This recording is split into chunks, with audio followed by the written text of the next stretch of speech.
84వ కీర్తన 5వ వచనం చదువుకుందాం. 84వ కీర్తన 5వ వచనం. నీ వలన బలమునందు మనుషులు ధన్యులు, యాత్ర చేయు మార్గములు వారికి అతి ప్రియములు. నీ వలన బలమునందు మనుషులు ధన్యులు, యాత్ర చేయు మార్గములు వారికి అతి ప్రియములు. దేవుని ఆత్మ సహాయం కొరకై తలలో ఉంచినట్లయితే క్లుప్తంగా ప్రార్థన చేసుకుని దేవునికి అప్పగించుకుందాం. మహోన్నతుడైన మా దేవా, ఆకాశ మహాకాశముల పట్టజాలని దేవా, సమస్తమును మీ మాట చేత కలుగజేసి నిర్వహించినటువంటి సర్వాధికారి, మీ గణనామాన్ని బట్టి మీకు వందనములు స్తోత్రములు చెల్లిస్తూ ఉన్నాం. దేవా, మీ కరుణను బట్టి, మీ దయను బట్టి, మీ పిల్లలమైన మమ్మను మాకు ఈ పరిశుద్ధ దినములో ప్రవేశం అనుగ్రహించారు. అందును బట్టి మీకు వందనములు స్తోత్రములు చెల్లిస్తూ ఉన్నాం. స్థానిక సంఘముగా మేమందరము తండ్రి ప్రభువా ఇలాగున చేరి వచ్చి మిమ్మల్ని హెచ్చించే భాగ్యం, గణపరిచే భాగ్యం, మా ఎడల మీ ప్రేమను తలపోసుకుంటూ దేవా మిమ్మల్ని ఆరాధించేటువంటి భాగ్యం, మా హృదయపూర్వకమైన కృతజ్ఞతాస్తులు సమర్పించేటువంటి భాగ్యం, మిమ్మల్ని గొప్ప చేసేటువంటి భాగ్యం మాకు అనుగ్రహించినందుకే మీకు వందనములు స్తోత్రములు చెల్లిస్తూ ఉన్నాం. అలాగే దేవా, మా స్వరములు ముట్టి దేవా మీకు మహిమకరంగా మిమ్మల్ని స్తుతించటానికి, పాటలు పాడటానికి, గానము చేయటానికి మీరు మాకు అనుగ్రహించిన దయను బట్టి మీకు వందనములు స్తోత్రములు చెల్లిస్తూ ఉన్నాం. తిరిగి వాక్య పరిచర్య సమయంలో మేము ఉంటుండగా తండ్రి, ఆత్మీయ ఆహారం కొరకై మేము ఎదురు చూస్తుండగా జ్ఞాపకం చేసుకునండి. చదవబడినటువంటి మాటలను దీవించండి, ఆశీర్వదించండి. ప్రభువా, నీ మాటలు జీవము గలవి దేవా, మాటలు జీవముగా సజీవమై బలము కలదై 2 అంచుల ఖడ్గము కంటే వాడిగలగా ఉండి తండ్రి ప్రభువా, మా హృదయమును శోధించేయి తండ్రి ప్రభువా. మేము ప్రాణాత్మలను, కీళ్లను, మూలుగును శోధించినంత మటుకు దూర్చు మమ్మల్ని పరిశోధించే మీ మాటలు తండ్రి జ్ఞాపకం చేసుకునండి. ఏ మానవుడు వాటిని వివరించజాలడు, కనికరం చూపండి. మీ సహాయమును కోరుకుంటున్నాం, మీ సన్నిధోడుని కోరుకుంటున్నాం. మనుషులను దూరపరిచి మీరే నిలవబడి మాట్లాడండి. మా అందరి ప్రాణాత్మ దేహములను తెప్పరిల్ల చేయండి దేవా. మా హృదయములు ఖాళీ చేసుకుని తండ్రి ప్రభువా మీ వాక్యముతో మా హృదయాలు నింపుకొనగలుగునట్లు జ్ఞాపకం చేసుకునండి దేవా. మా గమనము, మా ఏకాగ్రత మీ మాటల మీద ఉంచి దేవా మీ వాక్యంతో తృప్తి పొందగలుగునట్లు కృపచూపమని, సహాయం చేయమని వేడుకుంటున్నాను. మమ్మల్ని అందరినీ మీ చేతులకు అప్పగించుకుంటూ మరొకసారి నీ కృపను కోరుకుంటూ యేసు ప్రభువారి ఘనమైనతమైన నామమున ప్రార్థన చేసి మీకు అప్పగించుకొని వేడుకొంచున్నాం తండ్రి, ఆమేన్. సహోదరులారా, ప్రభునందు ప్రియులారా, చదవబడినటువంటి మాటలో మనం చూసాం పోయిన వారమే, నీ వలన బలమునందు మనుషులు ధన్యులు. పరిశుద్ధ గ్రంథంలో ధన్యులు అనే మాట చాలాసార్లు రాయబడుతూ వచ్చింది. మొత్తం మీద పరిశుద్ధ గ్రంథంలో చూస్తే 34 సార్లు ధన్యులు అనే మాట రాయబడుతూ వచ్చింది. మొట్టమొదటిసారిగా 2వ కీర్తన 12వ వచనంలో ప్రారంభించుకొని చివరి మాటగా ప్రకటన గ్రంథం 22వ అధ్యాయం 14వ వచనం వరకు మొత్తం 34 సార్లు ధన్యులు అనే మాట రాయబడుతూ వచ్చింది. పాత నిబంధన గ్రంథంలో 16 సార్లు ధన్యులు అనే మాట రాయబడితే కొత్త నిబంధన గ్రంథంలో 18 సార్లు ధన్యులు అనే మాట రాయబడుతూ వచ్చింది. మెటుకు పరిశుద్ధ గ్రంథంలో ఎక్కువ సార్లు ఏ గ్రంథంలో రాయబడుతూ వచ్చింది అంటే మన అందరము ఎరుగుదము, కీర్తనల గ్రంథంలోనే రాయబడుతూ వచ్చింది. దాదాపు 11 సార్లు ధన్యులు అనే మాట రాయబడుతూ వచ్చింది.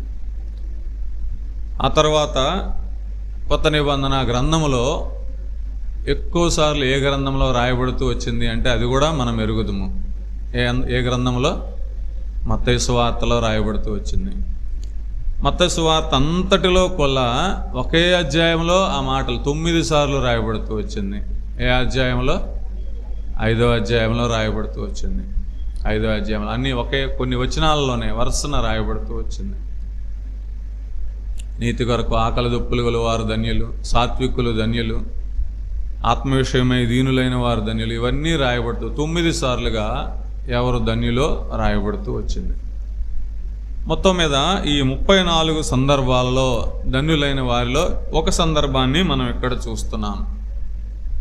నీ వలన బలమునందు మనుషులు ధన్యులు. లోకస్తులుగా అన్యులకి వారి బలము ఎలాగున్నప్పటికీ, వారు దేని విషయమై సంతోషిస్తున్నప్పటికీ, దేని విషయమై ఆనందిస్తున్నప్పటికీ, పరిశుద్ధులముగా దేవుని ఎరిగిన వారముగా మన బలం ఒకటే, ఆయనే మన బలం, అంతే. ఆయనే మన బలం. అందుకే కీర్తనాకారుడు అంటాడు, యెహోవా నా బలమా, నేను నిన్ను ప్రేమించుచున్నాడు. కీర్తనాకారుడిని చూసాం, 18వ అధ్యాయం 1వ వచనంలో మనం చూసాం. దావీదు మహారాజు ఎలాగా ఆయన బలం కలిగి ఉన్నారో, ఆయన బలంగా కలిగి ఉన్నారో అని మనం చూసాం. అన్న కూడా చెప్పారు కదా, గొలియాతు సందర్భంలో ఆ అధ్యాయంలో 20 వచనాలలోనే సౌలు అంటూ వస్తాడు కదా, నీకు బలము చాలదు అంటూ వస్తాడు. కానీ అదే గొలియాతును చంపిన తర్వాత దావీదుని గురించి రాయబడుతూ వచ్చింది. దావీదు బలాఢ్యుడై అంటాడు, బలాఢ్యుడై అంటూ వస్తాడు. దేవుడే మన బలం, దేవుడే మన దుర్గం, అంతే. ఆయన వలన బలము నొందు మనుషులు ధన్యులు అంటారు. బలము ఎక్కడ ఉన్నది అంటే పరిశుద్ధాత్మ మన గ్రంథంలో రాయించినట్లుగా 1 దినవృత్తాంతముల గ్రంథం 16వ అధ్యాయం 27వ వచనంలో మనం చూస్తూ వచ్చాం. బలం ఎక్కడ ఉన్నదంట? 1 దినవృత్తాంతముల గ్రంథం 16వ అధ్యాయం 27వ వచనంలో మనం చూస్తే 16:27లో ఘనత ప్రభావములు ఆయన సన్నిధిని ఉన్నవి, బలమును సంతోషమును ఆయన యొద్ద ఉన్నవి. మానవుడు కోరుకున్నట్టుగా బలం ఎక్కడుంది అంటే ఏ వ్యక్తుల దగ్గర లేదు, వారికి కలిగి ఉన్న దాన్ని బట్టి ఏదీ లేదు. కానీ బలం ఎక్కడుంది? ఆయన దగ్గరే ఉన్నది. అందుకే కీర్తనాకారుడు లేదా అదే అధ్యాయంలోనే రాస్తూ వస్తాడు. 11వ వచనంలో 16-11లో రాస్తూ వస్తారు, యెహోవాను ఆశ్రయించుడి, ఆయన బలము ఆశ్రయించుడి, ఆయన సన్నిధి నిత్యము వెదకుడి. యెహోవాను ఆశ్రయించుడి, ఆయన బలము ఆశ్రయించుడి, ఆయన బలము ఆశ్రయించుడి. దావీదు మహారాజు ఈ మాట రాయిస్తూ వచ్చారు, ఆయన బలమును ఆశ్రయించుడి. దావీదు మహారాజు ఆయన బలమును ఆశ్రయించిన వానిగా ఈ మాటలు రాస్తూ వచ్చారు. బలం ఆయన దగ్గర ఉన్నది, సంతోషం ఆయన దగ్గర ఉన్నది, ఘనత ఆయన దగ్గర ఉన్నది, ప్రభావం ఆయన దగ్గర ఉన్నది. ఆయన ఇచ్చే బలము శ్రేష్టమైనది, అంతే. అందుకే ఆయన బలమును ఆశ్రయించుడి అంటాడు, ఆయన బలమును ఆశ్రయించుడి అంటాడు. అదే కీర్తనాకారుడు లేదా దావీదు మహారాజు 1 దినవృత్తాంతముల గ్రంథం 29వ అధ్యాయం 12వ వచనంలో కూడా ఒక మాట అంటూ వస్తాడు కదా, వారందరికీ సొలొమోను గురించి చెబుతూ మనమందరం చదువుకున్నాం. 29వ అధ్యాయం 12వ వచనములో, ఐశ్వర్యమును గొప్పతనమును నీ వలన కలుగును, నీవు సమస్తమును ఏలువాడవు, బలమును పరాక్రమమును నీ దానములు, హెచ్చించువాడవను, అందరికీ బలమిచ్చువాడవను నీవే. ఐశ్వర్యం ఆయన దగ్గర ఉన్నది, గొప్పతనం ఆయన దగ్గర ఉన్నవి, ఆయన సమస్తమును ఏలేవాడు, ఆయన సమస్తమును ఏలేవాడు, అంతే. బలమును పరాక్రమమును ఆయన దానములు, హెచ్చించువాడవను, అందరికీ బలమిచ్చువాడవను నీవే. హెచ్చించువాడవను, అందరికీ బలం అనుగ్రహించువాడవను నీవే అని దావీదు మహారాజు ఆయన ఇచ్చే బలాన్ని జ్ఞాపకం చేసుకుంటూ ఉన్నాడు. ఏ మనిషి కూడా ఆయనకు వేరుగా బలం పొందజాలడంతే. ఏ మనిషి కూడా ఆయనకు వేరుగా బలం పొందజాలడు. ఆయన ఇచ్చిన బలంతో మాత్రమే సంతోషిస్తూ రాగలడు. అందుకే దావీదు మహారాజు తన జీవితంలో అనుభవిస్తూ వచ్చాడు. అందుకే రాస్తూ వచ్చాడు, యెహోవా నా బలమా, నేను నిన్ను ప్రేమించుచున్నాను అంటాడు. బలము నీ దానమయ్యా అంటాడు. బలము నీ దగ్గర ఉన్నదయ్యా అంటాడు. అందరికీ బలం అనుగ్రహించేది నీవేనయ్యా అంటాడు. ఆయన బలమును ఆశ్రయించండి అంటూ వస్తాడు. ఆయన బలమును ఆశ్రయించండి అంటూ వస్తాడు. ఆయన ఇచ్చేటువంటి బలం శ్రేష్టమైనది. ఆయన ఇచ్చేటువంటి బలం మనకు నెమ్మదినిచ్చేది, మనల్ని ప్రత్యేకముగా ఉంచేది. అందుకే ఆ బలమును పొందిన వారుగా హన్నా అంటున్న మాటను మనం చూస్తూ వచ్చాం. 1 సమూయేలు గ్రంథం 2వ అధ్యాయం 1వ వచనంలో హన్నా ఏముంటుంది? తన జీవితంలో అప్పుడు దాకా పొందినటువంటి శ్రమలన్నిటి నుంచి విడుదల పొందిన దానిగా ఏమంటుంది? యెహోవా వలన నాకు ఎలాంటి బలం కలుగుతూ వచ్చిందంట? మహాబలము కలిగెను. యెహోవా వలన నాకు మహాబలము కలిగెను అంటూ వస్తుంది. దేవుని బలమును ఆశ్రయిస్తూ వచ్చింది హన్నా. దేవుని సన్నిధిలో తన హృదయాన్ని కుమ్మరిస్తూ వచ్చింది. ఈ లోకంలో తనకేది నెమ్మది కలగ చేయలేదు, తనకేది బలము కలగ చేయజాలదని గుర్తించిన దానిగా హన్నా ఏం చేస్తూ వచ్చింది? దేవుని సన్నిధికి చేరి వచ్చి ఆయన బలమును ఆశ్రయించింది. దావీదు మహారాజు అయితే ఎలాగో దేవుని ఆశ్రయిస్తూ వచ్చాడు, ఆయన బలాన్ని ఆశ్రయిస్తూ వచ్చాడో, హన్నా కూడా దేవుని బలాన్ని ఆశ్రయిస్తూ వచ్చిన విధానాన్ని బట్టి బలము పొందెను, మహాబలము పొందెను అని రాయబడుతూ వచ్చింది. తన హృదయం సంతోషంతో చెప్పినటువంటి మాట. ఆ 2వ అధ్యాయం మొత్తంలో మనం చూస్తే సమూయేలును యెహోవా మందిరంలో విడిచిపెట్టిన తరువాత, దేవుని సన్నిధిలో తాను మొక్కుకున్న మొక్కుబడులను చెల్లించిన తర్వాత, దేవుడు తన జీవితంలో కృప చూపిన తర్వాత సంతోష హృదయముతో, ఆనంద హృదయముతో దేవుని సన్నిధిలో చేరి దేవుని స్తుతించిన విధానం. అప్పుడు దాకా తనను ఆవరించిన భయాలన్నీ తొలగిపోగా, అప్పుడు దాకా తనను కమ్ముకున్నటువంటి శ్రమలన్నీ తొలగిపోగా, తేలికైన హృదయంతో సంతోషంతో ఆయన సన్నిధిలో చేరి దేవుని ఘనపరిచిన విధానం.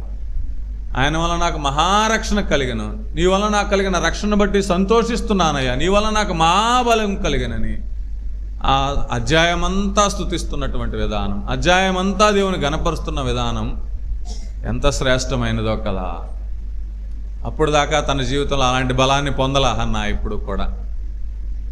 ఇప్పుడు బరువెక్కిన హృదయంతో, బాధతో నిండిన హృదయంతో తన జీవితాన్ని గడుపుతూ వచ్చింది. కానీ దేవుని సన్నిధిలో గడిపిన తరువాత, దేవుని సన్నిధిలో హృదయాన్ని కుమ్మరించిన తర్వాత, దేవుని బలమును ఆశ్రయించిన తర్వాత, దేవుడిచ్చిన బలాన్ని పొందిన తర్వాత ఆ నిందను తీసివేస్తూ వచ్చిన విధానమును బట్టి దేవుని సన్నిధిలో చేరి ఆ మహాబలాన్ని బట్టి స్తుతిస్తూ వస్తుంది. హన్నా దేవుని స్తుతిస్తూ వస్తుంది, మహాబలము పొందెను అని. నిర్గమాకాండం 15వ అధ్యాయం 2వ వచనంలో కూడా మనం చూడగలం. మోషేయు, అహరోను, ఇశ్రాయేలీయులు అందరూ కలిసి ఆ అధ్యాయం అంతా దేవుని స్తుతిస్తూ వస్తారు. యెహోవాయే నా బలము. అదే మేం కలిగి ఉన్నది ఏది మా బలము కాదు, మేం కలిగి ఉన్నది ఏది మమ్మల్ని విడిపించలేదు.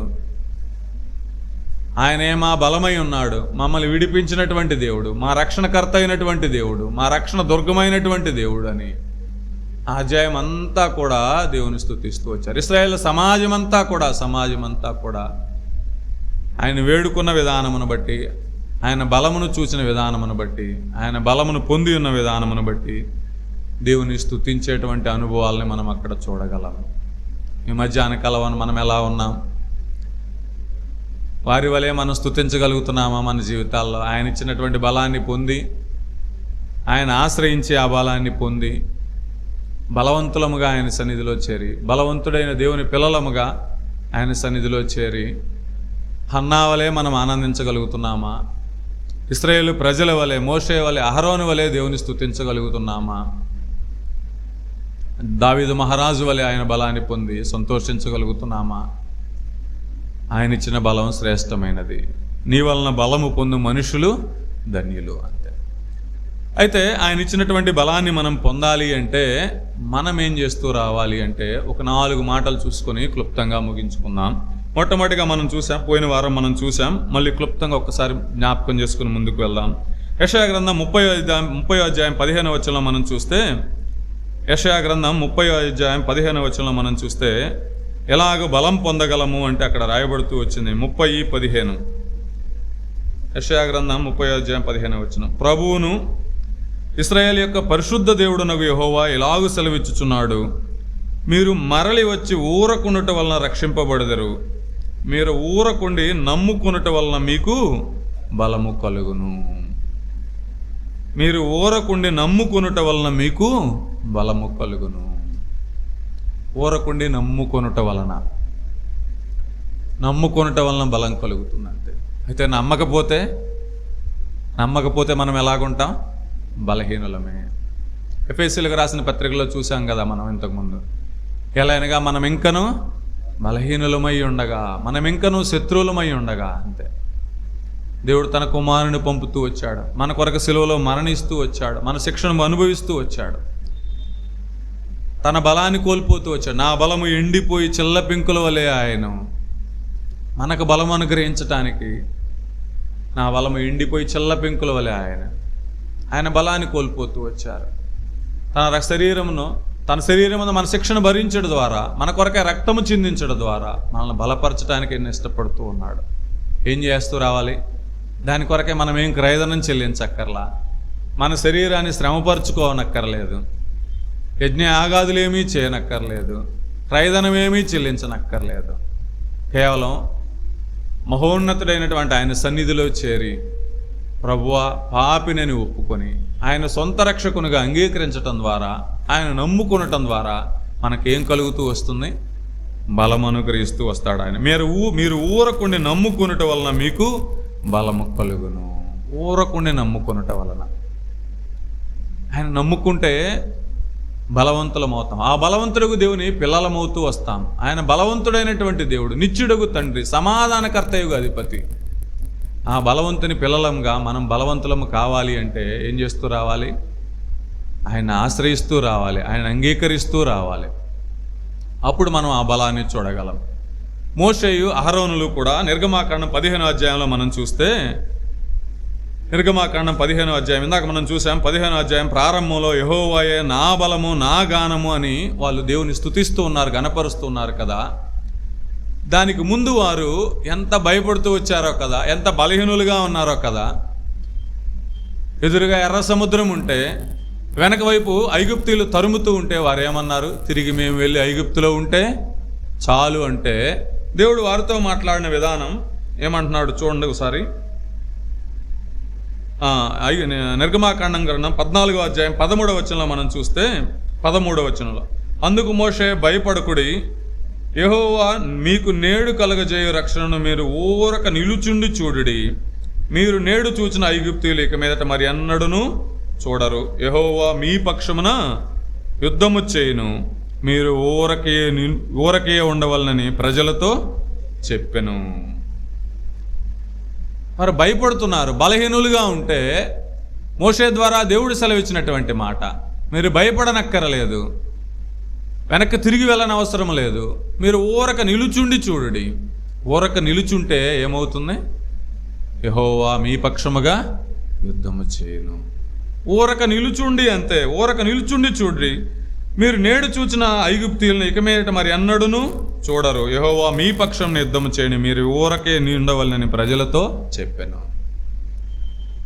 మోషే మాటలందు నమ్మిక ఉంచారు, యెహోవా బలమును ఆశ్రయిస్తూ వచ్చారు, ఊరకనే నిల్చున్నారంతే. దేవుడు వారి పక్షంగా యుద్ధం చేస్తూ వచ్చారు. చచ్చిన ఐగుప్తీయుల్ని ఆ సముద్ర తీరమున చూస్తూ వచ్చారు. వారి బలం వారిని రక్షించలేదు, వారి శక్తి వారిని రక్షించలేదు. కానీ ఏ దేవుడైతే వారిని విడిపిస్తూ వచ్చాడో, ఏ దేవుడైతే వారిని నడిపిస్తూ వచ్చాడో, ఏ దేవుడైతే వారిని ప్రేమిస్తూ వచ్చాడో, ఆ దేవుడు వారి పక్షముగా యుద్ధము చేసిన విధానమును బట్టి ఆయన బలమును వారు చూస్తూ వచ్చారు.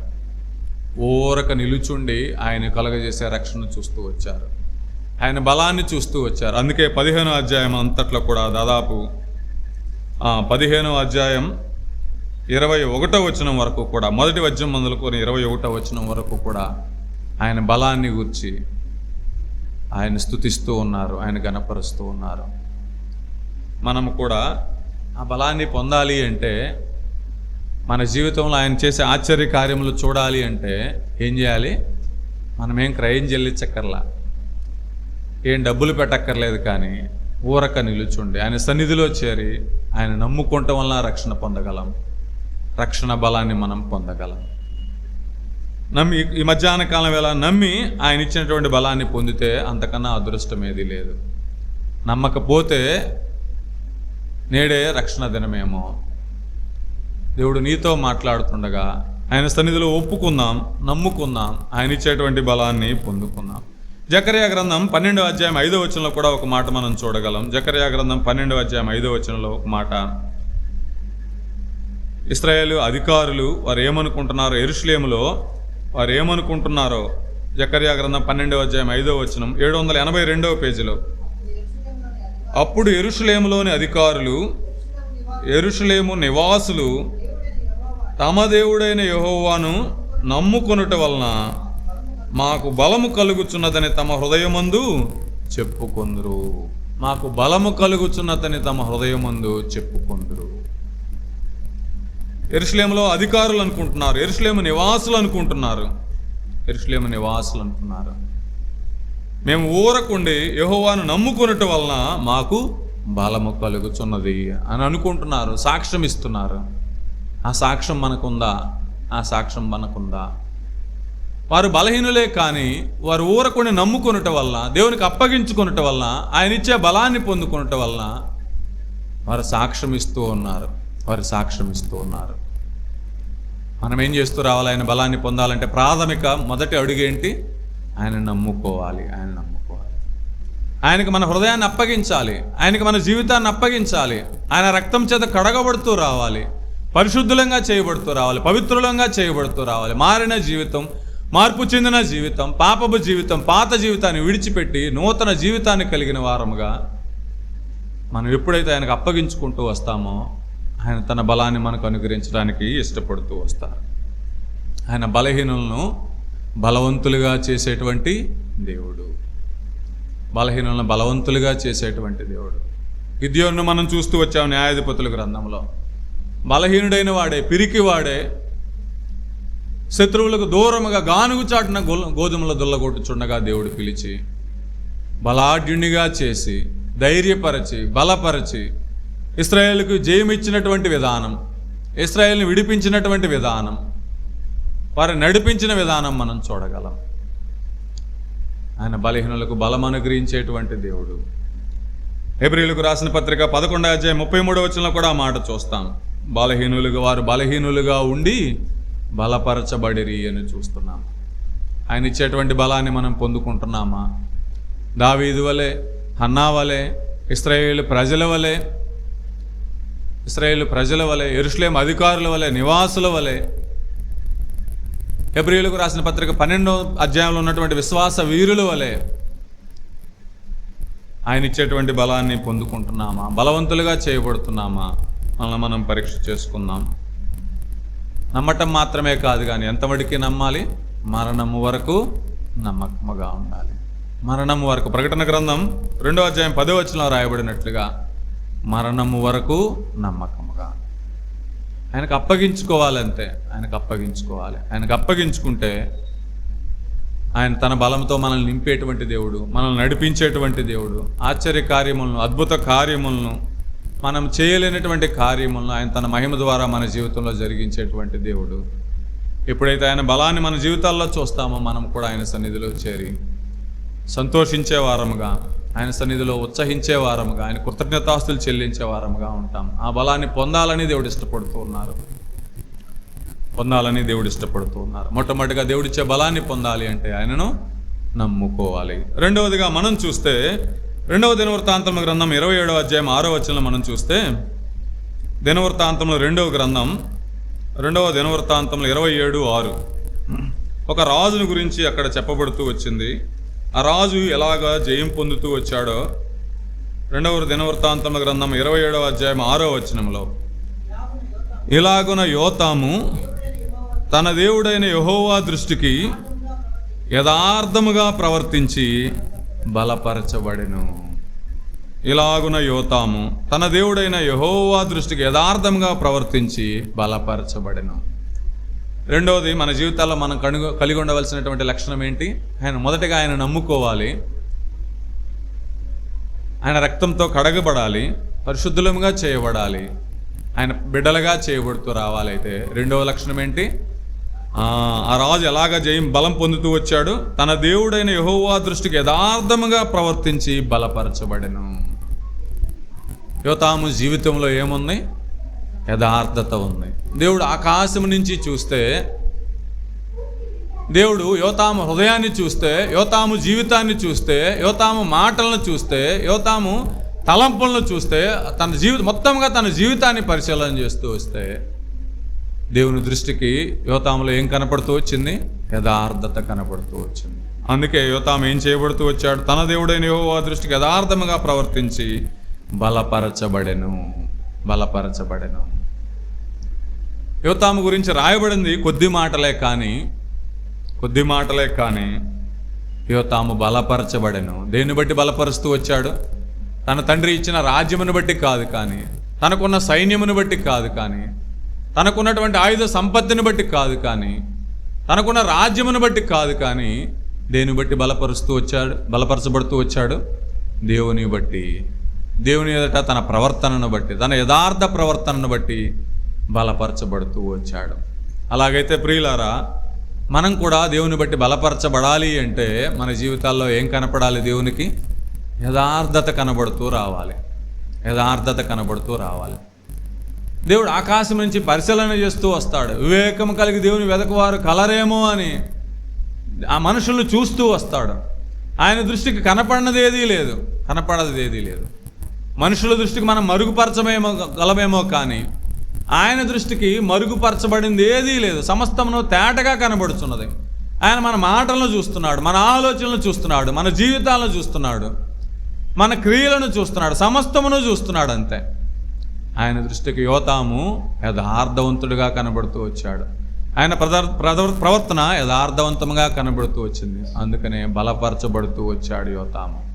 మన జీవితాల్లో దేవుడు మనల్ని చూసినప్పుడు యథార్థత ఆయనకి కనబడితే ఆయన బలాన్ని మనకు అనుగ్రహించడానికి ఎన్ని ఇష్టపడుతూ ఉన్నాడు. అందుకే ఒక మాట రాయబడుతూ వచ్చింది కదా. అదే 2వ దినవృత్తాంతముల గ్రంథం 16వ అధ్యాయం 9వ వచనంలో మనం చూస్తే, మనమందరం ఎరిగినదే. 2వ దినవృత్తాంతముల గ్రంథం 16వ అధ్యాయం 9వ వచనంలో మనం చూస్తే, దేవుడు తన దాసుడైనటువంటి లేదా తన ప్రవక్త అయినటువంటి హనానీని ఆసా యొద్దకు పంపి చెప్పేటువంటి మాట 16:9లో, తన ఎడల యథార్థ హృదయం గల వారిని బలపరచుటకై యెహోవా కనుదృష్టి లోకమందంతటా సంచారము చేయుచున్నది. దేనికి యెహోవా దృష్టి కనుదృష్టి లోకమంతటా సంచారం చేయుచున్నదంటే దేనికోసం? యథార్థ హృదయం గల వారిని బలపరచటానికి. యెహోవా కనుదృష్టి లోకమంతా సంచారం చేయుచున్నది. ఆయన కనుదృష్టి పడని ప్రదేశం లేదంతే. లోకమంతటా సంచారం చేస్తూ ఉందంతే.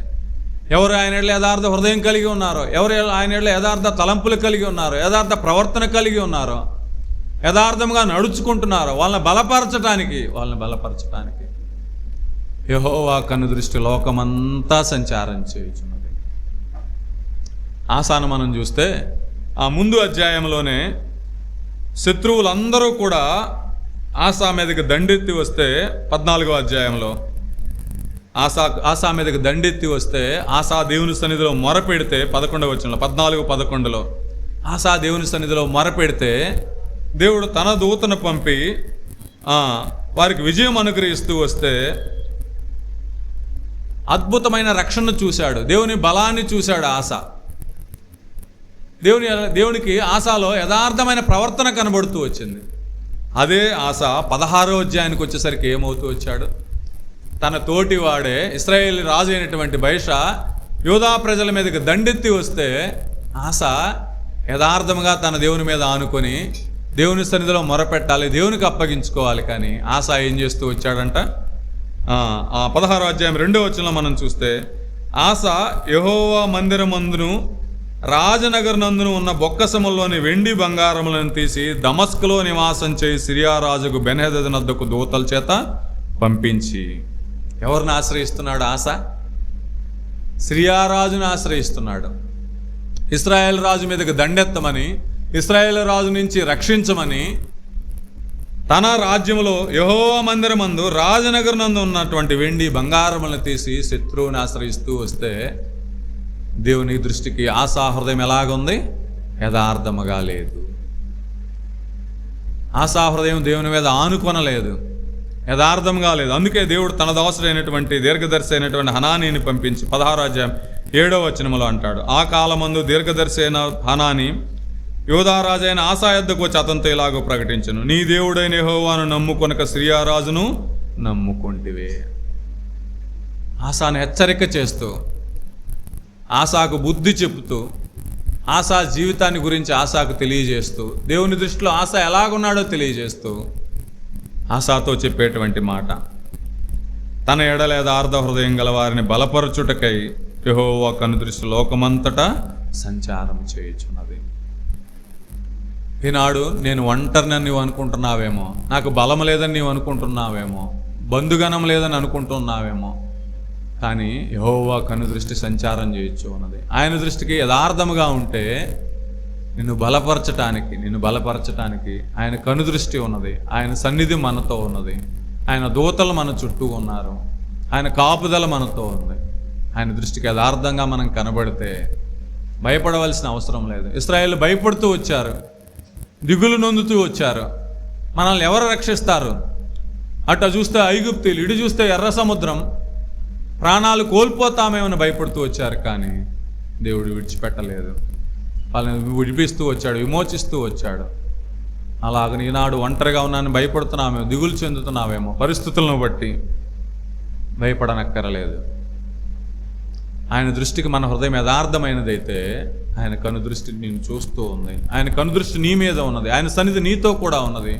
నిన్ను బలపరుస్తుంది. ఆసాను బలపరిచినటువంటి దేవుడు, గిద్యోనును బలపరిచినటువంటి దేవుడు, దావీదును బలపరిచినటువంటి దేవుడు నన్ను బలపరచడానికి ఇష్టపడుతూ ఉన్నాడు.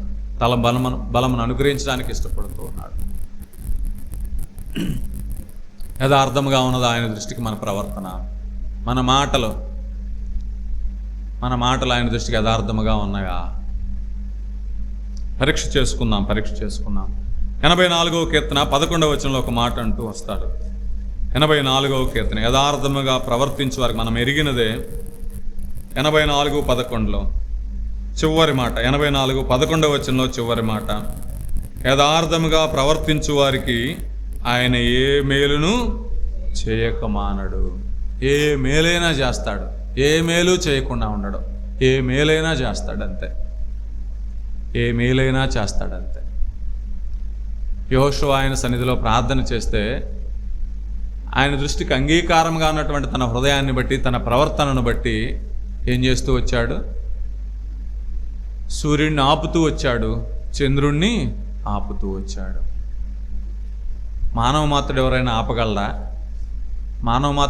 ఆపగలడా? ఎవరూ ఆపలేరు. ఒక నిమిషాన్ని కూడా ఆపలేరు. కానీ దేవుడు యెహోషువ యథార్థతను గమనించి సూర్యుడిని ఆపుతూ వచ్చాడు, చంద్రుడిని ఆపుతూ వచ్చాడు, కాలమునే ఆపుతూ వచ్చాడు. ఆయన్ని ఆశ్రయిద్దాం. ఆయన దృష్టికి యథార్థముగా ఉందాం. అందుకే యోబును చూడటానికి వచ్చినటువంటి ఆయన స్నేహితులు యోబుతో ఒక మాట అంటాడు. యోబు బయట తనకున్నటువంటి బలహీనతను బట్టి, తనకు కలిగిన శ్రమలను బట్టి బాధపడుతుంటే వారు ఒక మాట అంటాడు. యోబు గ్రంథం 4వ అధ్యాయం 6వ వచనంలో అంటారు, నీ యథార్థ ప్రవర్తన నీ నిరీక్షణకు ఆధారము కాదా? యోబు గ్రంథం 4వ అధ్యాయం 6వ వచనం, నీ యథార్థ ప్రవర్తన నీ నిరీక్షణకు ఆధారము కాదా? మన యథార్థ ప్రవర్తన మన నిరీక్షణకు ఆధారముగా ఉంటుందా? పరిశీలన చేసుకుందాం. ఆయన ఎవరిని ఇష్టపడే దేవుడు? యథార్థవంతులను ఇష్టపడేటువంటి దేవుడు. మొదటి దినవృత్తాంతముల గ్రంథం 29వ అధ్యాయం 17వ వచనం ఆ మాట చూద్దాం. మొదటి దినవృత్తాంతముల గ్రంథం 29:17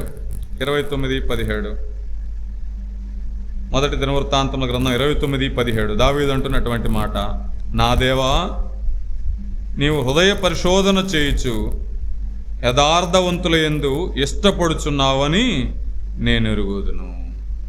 నా దేవా, నీవు హృదయ పరిశోధన చేయుచు యథార్థవంతుల యందు ఇష్టపడుచున్నావని నేను ఎరుగుదును. ఆయన ఎవరిని ఇష్టపడతాడు? యథార్థవంతులను ఇష్టపడుతూ వస్తాడు. యథార్థ హృదయం గల వారికి బలమును అనుగ్రహించడానికి ఇష్టపడుతూ వస్తాడు. ఆయన తన కనుదృష్టిని పంపుతాడు, తన సన్నిధిని పంపుతూ వస్తాడు. వారిని బలపరచటానికి, వారిని విడిపించటానికి, వారిని నడిపించటానికి ఆయన ఇష్టపడేటువంటి దేవుడు. ఆయనకు అప్పగించుకోవడానికి సిద్ధమేనా? ఆయన ఇచ్చే బలాన్ని పొందాలంటే మొట్టమొదటి మనం ఏం చేస్తూ రావాలి? ఆయన నమ్ముకోవాలి. కోరక ఉండి ఆయన సన్నిధిలో మన హృదయాన్ని కుమ్మరించాలి. ఆయన ఇచ్చే రక్షణ పొందాలి, ఆయన పిల్లలంగా చేయబడాలి. అది మొదటిదైతే. రెండవది ఏంటి? ఆయన సన్నిధిలో యథార్థముగా ప్రవర్తించాలి. మనుషుల ఏళ్ల మన యథార్థత కాదు, మనుషుల కోసం యథార్థత కాదు. ఆయన చూస్తున్నాడు. ఆయన కనుదృష్టి దుష్టత్వం చూడలేనంత నిష్కలంకమైనది. పరిశీలన చేసుకున్నాం. యథార్థవంతుల్ని ఆయన బలపరిచేటువంటి దేవుడు. యోతామును బలపరిచాడు, నేను నన్ను కూడా బలపరచడానికి ఇష్టపడుతూ ఉన్నాడు. మూడవదిగా మనం చూస్తే నెహెమ్యా గ్రంథం 8వ అధ్యాయం 10వ వచనంలో మనం చూస్తే, నెహెమ్యా గ్రంథం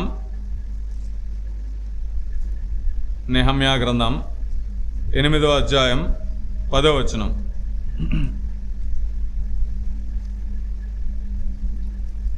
నెహెమ్యా గ్రంథం 8:10.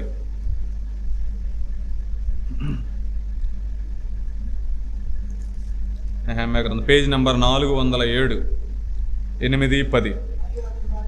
చివరి మాట చదువుకుందాం.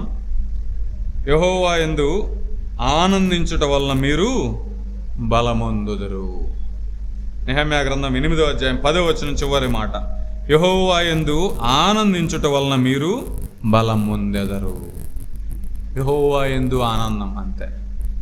యెహోవా యందు ఆనందం అంతే. ఆయన యందు ఆనందిస్తే బలం పొందుతారు. ఈ వచనం రాయబడినటువంటి సందర్భం మనం చూస్తే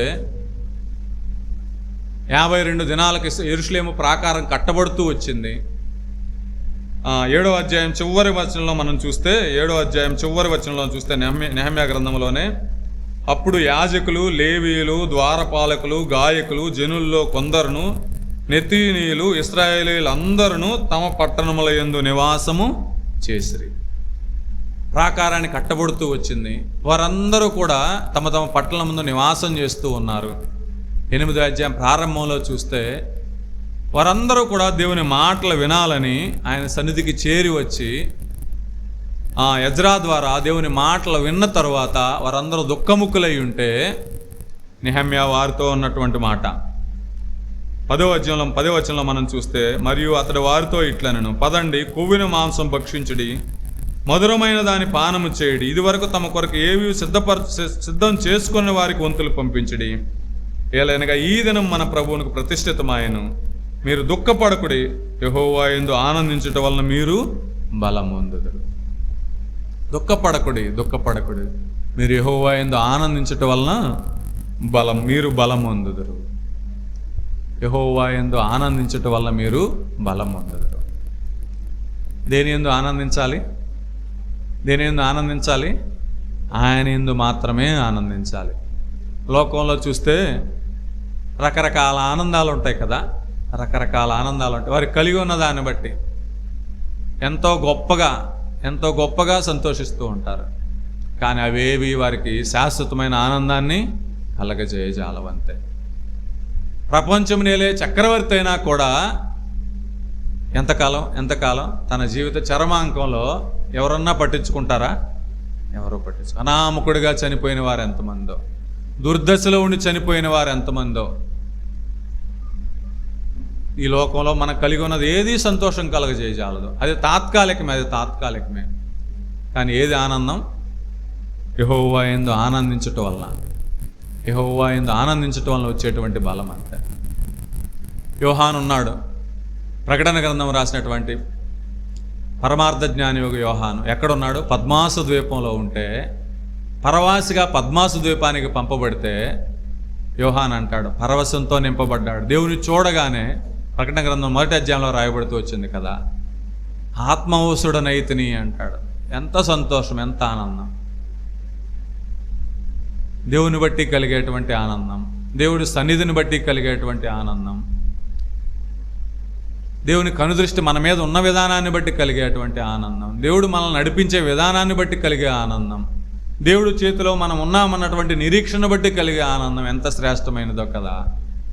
అది ఎన్నటికీ విడిపోనిదంతే, అది ఎన్నటికీ మనల్ని దూరపరచుంది. అది శ్రేష్టమైనది ఆనందం. మీరు యెహోవా యందు ఆనందించుట వల్ల మీరు బలం పొందెదరు. అందుకే అంటాడు, ఫిలిప్పీలకు రాసిన పత్రిక 4వ అధ్యాయం 4వ వచనంలో అంటాడు, ఏమంటాడు? ఫిలిప్పీ 4:4 మనమందరం ఎరిగినదే. ఫిలిప్పీలకు రాసిన పత్రిక అపోస్తలుడైనటువంటి పౌలు ఫిలిప్పీలకు రాస్తూ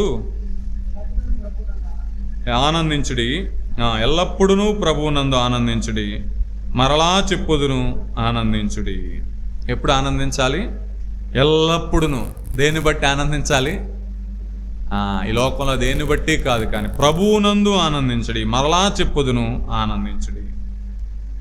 ఎందుకని? ప్రభువు సమీపముగా ఉన్నాడు.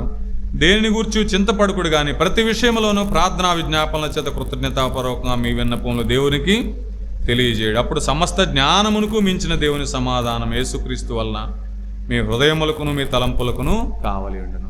ఈ మాట రాస్తున్నటువంటి పౌలు ఎక్కడున్నారో తెలుసా? అప్పుడు చెరసాలలో ఉన్నాడు. చెరసాలలో ఉండి పౌలు ఏం రాస్తున్నాడు? ఎల్లప్పుడూ ప్రభువునందు ఆనందించడి, మరలా చెప్పుదును ఆనందించడి. పౌలు తాను అనుభవిస్తూ దేవుని యందు ఆనందిస్తూ ఫిలిప్పీలకు రాస్తున్నాడు. మరలా చెప్పుదును ఆనందించడి. పౌలు హృదయంలో ఎంత ఆనందం ఉన్నదో కదా.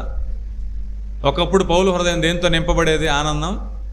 దేవుని బిడ్డలను శ్రమపరిస్తే ఆనందం, దేవుని బిడ్డలను చంపితే ఆనందం, దేవుని పేరు ఎత్తిన వారిని సమాజ మందిరానికి లాక్కొస్తే ఆనందం, వారిని శ్రమపరిస్తే, హింసిస్తే, బాధిస్తే ఆనందం. కానీ ఆనందం తాత్కాలికమైనదే.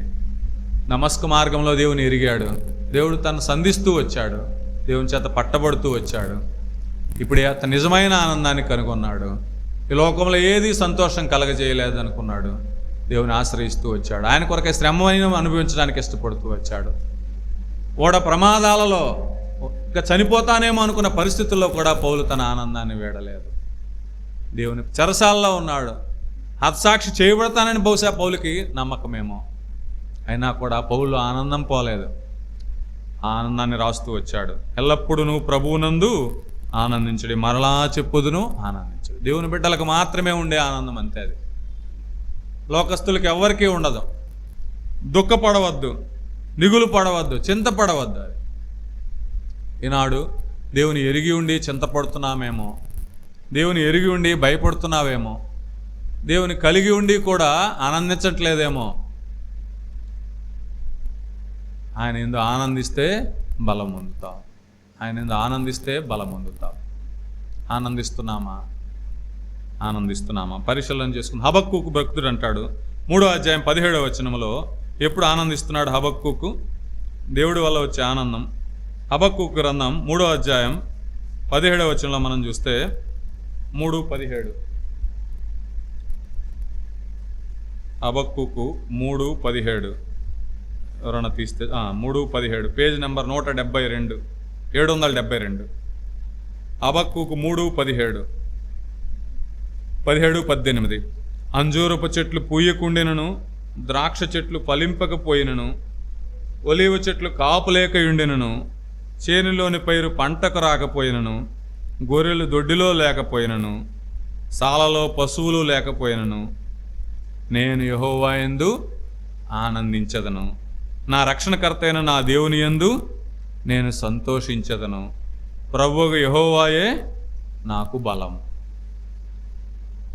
ఎవరిని బలంగా కలిగి ఉన్నాడు హబక్కూకు భక్తుడు? యెహోవాయే నాకు బలం, ఆయన యందే నా సంతోషం, ఆయన యందే నా సంతోషం. ఏ పరిస్థితి ఎదురైనా కూడా ఏమంటున్నాడు?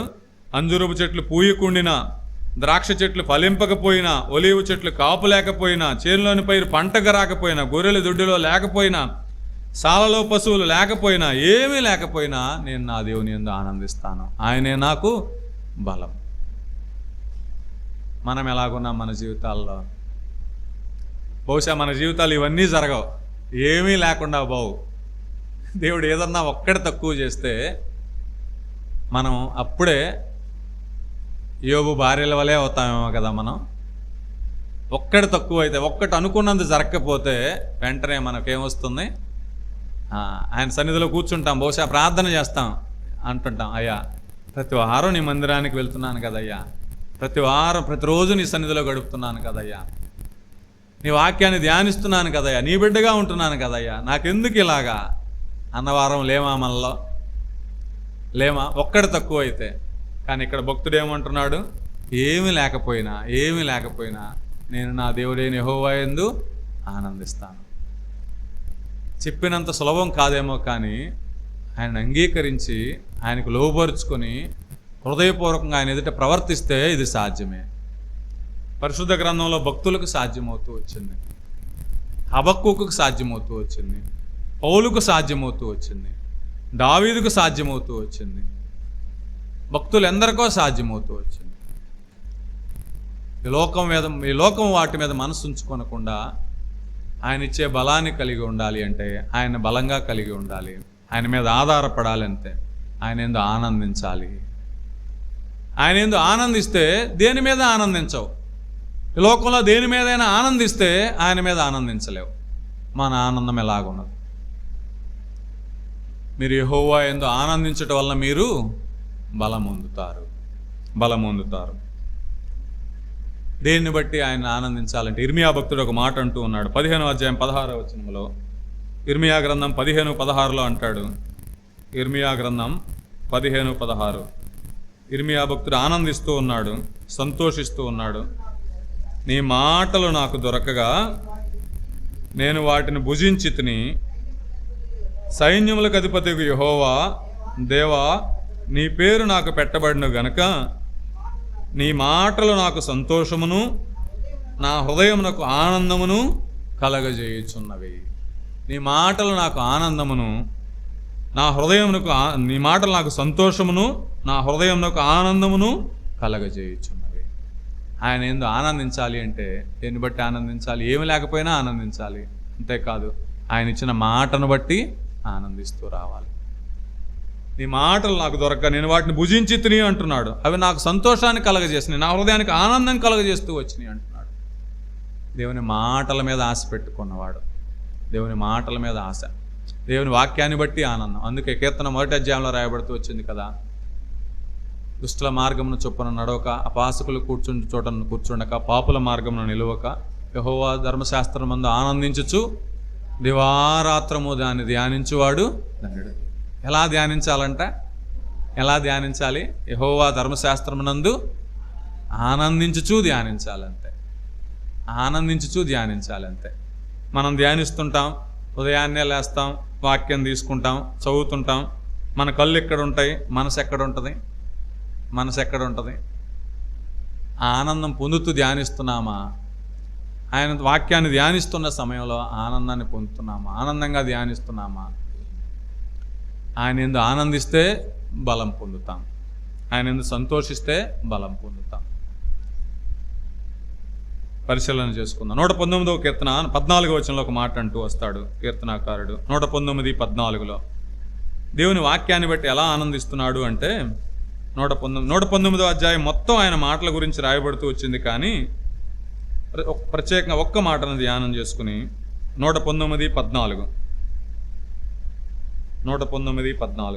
సర్వ సంపదలు దొరికినట్లు నీ శాస్త్రముల మార్గమును బట్టి నేను సంతోషించుచున్నాను. ఆ శాస్త్రముల మార్గమును బట్టి, ఆయన త్రోవను బట్టి, ఆ శాసనములను బట్టి కీర్తనాకారుడు సంతోషిస్తున్నాడంట. దేని దొరికినట్టు? సర్వ సంపదలు దొరికినట్లు. అంతే. సర్వ సంపదలు అంటే అన్నీ. ఒక మానవుడు ఏం కోరుకుంటాడో సర్వ సంపదలు అన్నీ దొరికినట్టుగా ఆయన వాక్యాన్ని బట్టి ఆనందిస్తున్నాడు కీర్తనాకారుడు. దేవుడు తన పరిశుద్ధాత్మ ద్వారా మనకు రాయించి ఇచ్చినటువంటి మాటలు, ఆయన మాటలు మనకు అనుకరిస్తూ వస్తే ఆనందంగా ధ్యానిస్తున్నామా? ఆయన యందు ఆనందిస్తున్నామా? ఆయన వాక్యాన్ని బట్టి ఆనందిస్తున్నామా? పరిశీలన చేసుకున్నాం. మొట్టమొదటిగా ఏంటి? ఆయన నమ్ముకోవటం వలన బలం. రెండవదిగా యథార్థంగా ప్రవర్తించటం వలన బలం. మూడవదిగా ఆయన యందు ఆనందించటం వలన బలం. నాలుగవదిగా మనం చూస్తే, మనం క్లుప్తంగా ముగించుకుందాం. యెషయా గ్రంథం 40వ అధ్యాయం 31వ వచనంలో మనం చూస్తే, యెషయా గ్రంథం 40వ అధ్యాయం 31వ వచనంలో, 40:31, పేజీ నెంబర్ 601. యెహోవా కొరకు ఎదురు చూచువారు నూతన బలము పొందుదురు. వారు పక్షిరాజుల వలె రెక్కలు చాపి పైకి ఎదుగుదురు. అలయక పరుగెత్తెదరు, సొమ్మసిల్లక నడిచిపోదురు. యెహోవా కొరకు ఎదురు చూచువారు నూతన బలము పొందుదురు.